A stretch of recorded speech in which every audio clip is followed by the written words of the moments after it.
but they have to put it, a written request in writing to access that. It's not automatic, okay?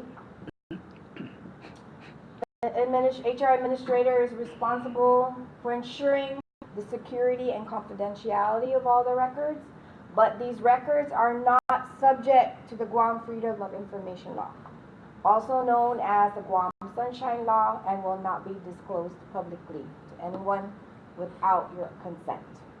Okay? Unless, of course, what's the exception? Do you remember? If the court requests. Yeah, the court allows it to, right? And the medical personnel petitions the court also to release your records if you're unable to disclose that authorization. Access to records. All applicants and employees may request access to their records, but if you do this, okay, if you find that form and then also put a request to the GM to release your records, well, then doing so will release all missing that word, liability relating to the confidentiality of your records. Okay?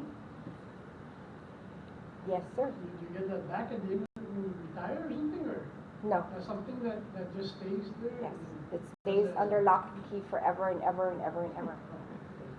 And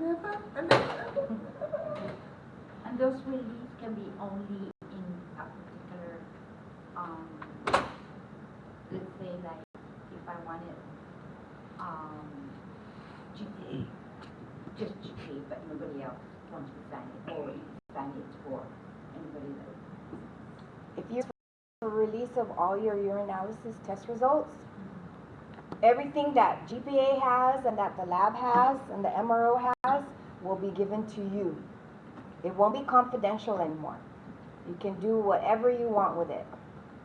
Okay, but you can no longer say, oh, GPA violated my rights because you already authorized the release, okay? Appeals and adverse action procedures, consequences for an employee. Okay, an employee shall be given official notice of any consequences which may result from the individual's action during the screening process or from a confirmed positive result. Consequences which could result during the drug screening process are defined below. Disqualification. This is for an applicant who fails to meet a necessary conditional qualification of the job and is caused to void conditional offer of employment. Refusal to submit to a drug screen, refusal to sign the consent forms, or failure to report for a drug screen by the applicant are considered equivalent of receiving a confirmed positive result for an employee, for employment rather, and disqualification purposes. Intentionally tampering with the drug testing process by an applicant is considered deception or fraud in securing of the applicant's eligibility and is caused to withdraw offer of employment. Disciplinary actions for an employee. An initial probational employee does not have an opportunity to undergo rehabilitation, okay, and they will be recommended for immediate dismissal. If it's an employee's first confirmed positive result, they will be referred for education, rehab, or treatment, and it's up to the employee if they want to continue working for GPA to accept that offer.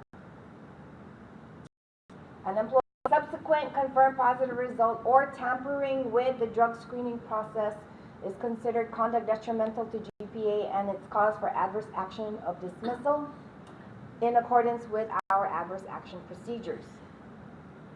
Refusal to submit to a drug